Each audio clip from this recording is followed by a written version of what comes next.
Haced todo sin murmuraciones y contienda, para que seáis irreprensibles y sencillos, hijos de Dios sin mancha en medio de una generación maligna y perversa, en medio de la cual resplandecéis como luminares en el mundo.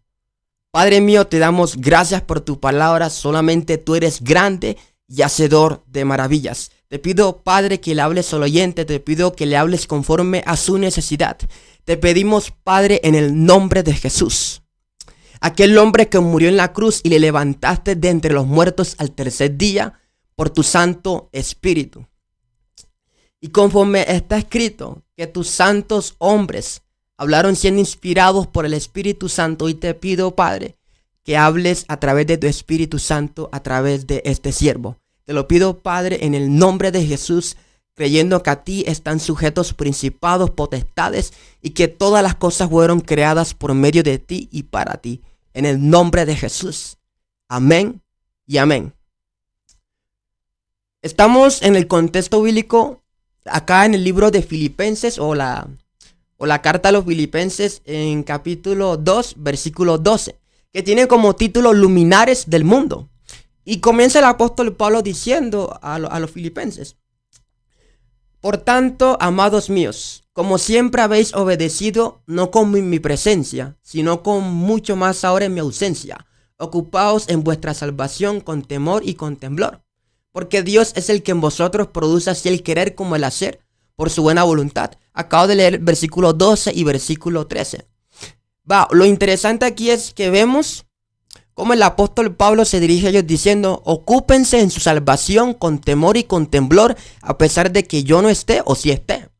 Dándole a entender a los filipenses de que su ocupación en las cosas de Dios no depende de él, ni depende de un líder, sino que depende de ellos mismos, depende de su servicio personal con Dios.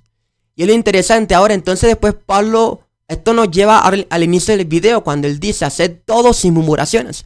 O sea, que nos ocupemos en nuestra salvación, en las cosas del Señor, sin murmuraciones y contiendas. Que nos aseguremos de que el servicio a nuestro Dios no tenga murmuración ni tenga contienda, que no tenga disensión y cosas más que le podemos agregar a esto que Pablo le está diciendo directamente a la iglesia. Ahora, contienda. La Biblia dice, mismo Pablo dice en Corintios, que acaso Cristo está dividido. O sea, Pablo aquí le está diciendo a ellos: ocúpense en las cosas del Señor. Y ahora el versículo 15, que es el que más me llama la atención, que dice: para que seáis irreprensibles y sencillos en medio de una generación. O sea, después dice: hijos de Dios sin mancha. O sea, dando a entender que el Hijo de Dios debe preservarse de muchas cosas, para que seáis luminares en el mundo.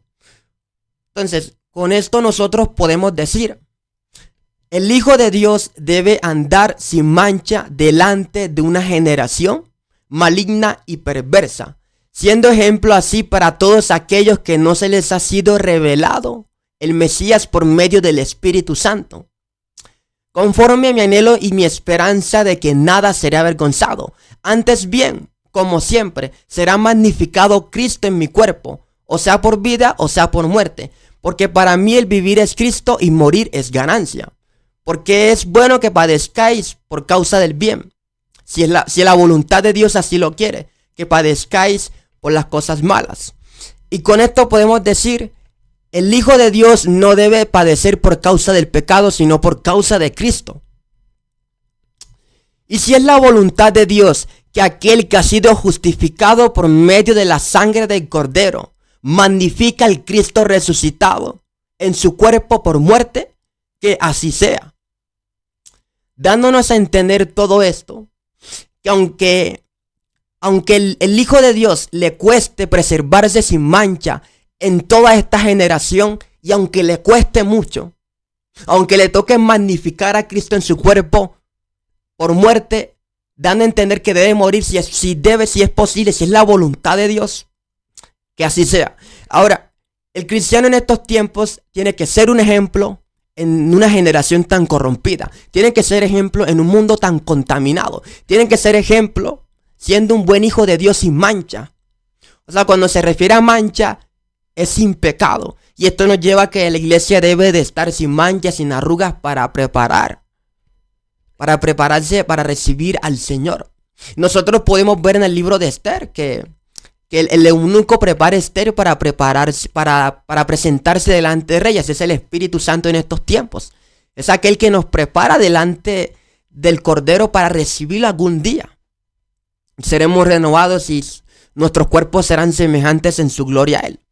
Entonces, el mensaje es: mantente sin mancha, mantente puro, camina íntegramente delante de Dios, camina y séle fiel a Dios, para que seas luz en este mundo, para que seas la sal de este mundo, porque si no hay sal de este mundo va a ser hollado este mundo, teniendo en cuenta las parábolas.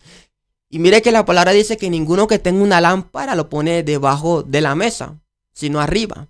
Así nosotros tenemos que ser luminares en medio de una generación mala. Que seamos limpios, que seamos íntegros, dando ejemplo que el que está con nosotros es un Dios verdadero, dándonos a entender que el Dios a quien nosotros le servimos es un Dios bueno, es el único Dios verdadero. Y cada cosa que hagamos, la hagamos sin murmuraciones, no como a los hombres, sino como al Señor. Todas estas cosas la Biblia nos las va especificando y Dios nos va hablando a través de su palabra. Aquí lo esencial es que le sirvamos a Dios en santidad, en honor, conforme a la luz de las Escrituras, creyendo que el Señor un día nos vendrá a buscar y que el Señor viene por una iglesia limpia, una iglesia sin mancha, y que nuestra esperanza está en Él. Y ya para terminar, Hebreos 12:2 dice: puesto los ojos en Jesús, el autor y consumador de la fe. Y esto me lleva a un Salmo 34:2, no me acuerdo, que dice: los que miraron a Él fueron alumbrados. Y esto da a entender, basado en lo que acabo de decir, que si nosotros colocamos nuestros ojos en Jesús, nos podremos preservar de una generación maligna, perversa, sucia, contaminada, de muchas cosas que no le agradan al Señor. Y es muy lindo. Y ya para concluir tengo esto que dice: asegúrate de trabajarle a Dios sin murmuraciones y contienda, para que seas ejemplo irreprensible, teniendo en cuenta que eres carta abierta al mundo. Te encarezco delante de Dios y del Señor Jesucristo y a sus ángeles escogidos, que guardes estas cosas sin prejuicio, no haciendo nada con parcialidad. Amén. Entonces, que Dios les bendiga grandemente y que la paz del Eterno sea con todos ustedes. En el nombre de Jesús.